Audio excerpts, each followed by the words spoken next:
នេះគឺជាវីដេអូទី1នៅក្នុង module ទី3តាក់ទងទៅនឹងការធ្វើរបាយការណ៍ជាមួយនឹងកម្មវិធី Excel ហើយវាក៏ជាវគ្គ Advanced Course របស់ខ្ញុំដែរហើយនៅក្នុងវីដេអូនេះខ្ញុំនឹងនិយាយអំពីការធ្វើជាគំរូ report ឬក៏ report structure or report template អញ្ចឹងបន្ទាប់ពីយើងរៀបចំទិន្នន័យបានរួចរាល់ហើយយើងត្រូវគិតពីសំណួរពីរសំខាន់សំណួរទី1តើសំណួរជីវកម្មអ្វីដែលអ្នកទាំងអស់គ្នាក៏ចង់ឆ្លើយឬក៏តើអ្នកទាំងអស់គ្នាកំពុងតែ track តាក់ទងទៅនឹងអ្វីចឹងនេះគឺជាសំណួរជីវកម្មទូទៅដែលគេតែងតែដាក់ទៅក្នុងរបាយការណ៍ដូចជាការតាមដានការលក់របស់បុគ្គលិកផ្នែកលក់ការតាមដានការលក់របស់ផលិតផល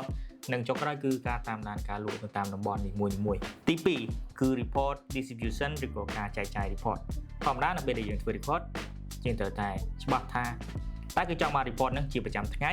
ជាប្រចាំសប្តាហ៍ឬក៏ជាប្រចាំខែបន្ទាប់ពីឆ្លើយសំណួរនេះហើយអ្នកទាំងអស់គ្នាអាចចូលទៅដល់វគ្គមួយទៀតគឺគិតអំពី structure ឬក៏ template នៃ report ផ្អែកទៅតាមបទពិសោធន៍ផ្ទាល់របស់ខ្ញុំក៏ដូចជាការស្រាវជ្រាវរបស់ខ្ញុំ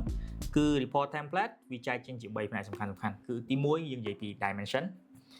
គឺជាគ្រប់នៃទិន្នន័យដែលវាច្រើនជាអក្សរវាមានដូចជាឈ្មោះមនុស្សឈ្មោះ cell ឈ្មោះផលិតផលឬក៏អាចជាតំបន់អញ្ចឹងទិន្នន័យប្រភេទនេះគេបង្ហាញជាលក្ខណៈពីលើចុះក្រោមជាជួរឈរ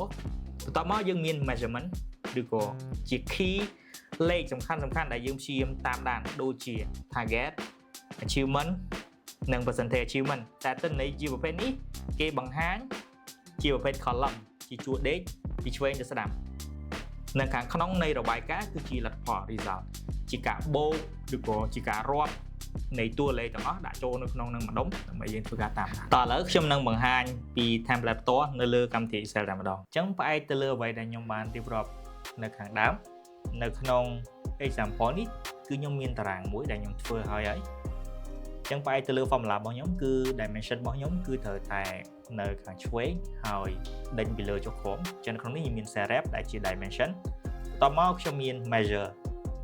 ដែលដេញពីខាងឆ្វេងទៅខាងស្ដាំគឺខ្ញុំមាន target ខ្ញុំមាន total និងខ្ញុំមាន achievement ហើយខាងក្នុងគឺជា result នៃ measurement របស់ខ្ញុំដែលឧទាហរណ៍ថា cell ឈ្មោះសេងរតនាគាត់មាន target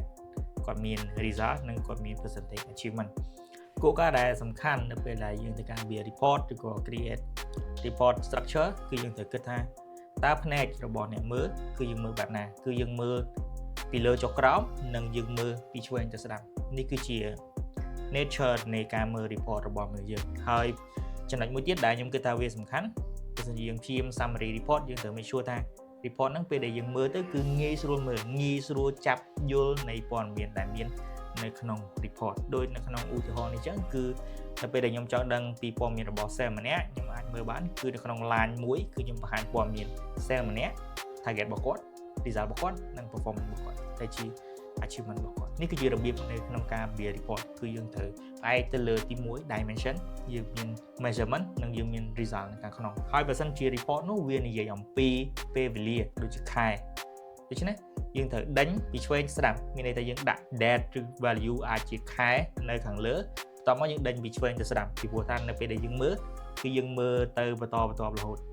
ដូច្នេះយើងអាចដាក់វាពីលើចុះក្រោមបានប៉ុន្តែនៅក្នុងករណីមួយចំនួនក៏យើងអាចប្រើយក dimension យកទៅដាក់នៅខាងលើបានដូចគ្នាដូចជាខ្ញុំចង់ summary by serif by product group ដែលខ្ញុំអាចមើលទាំង sale ផងមើលទាំង product group ផងប៉ុន្តែខ្ញុំអាចបរិយា product group ខ្ញុំឲ្យច្រើនមានន័យថាបើសិនជា product group ខ្ញុំលើកពី5ឬក៏20 30វាធ្វើឲ្យ report ហ្នឹងគឺពិបាកមើលខ្លាំងមែនទែនដូច្នេះ case បែបនេះគឺប្រើតិចកាលណាល្អកាលហ្នឹងចឹងនៅក្នុងវីដេអូនេះអ្នកទាំងអស់គ្នាបានយល់ពី basic ទាក់ទងទៅនឹងការបង្កើតគ្រោង report ដូច្នេះក្នុងវីដេអូបន្ទាប់ខ្ញុំនឹងបង្កើត report នៅក្នុងកម្មវិធី Excel ដោយប្រើប្រាស់ example ផ្ទាល់តែម្ដង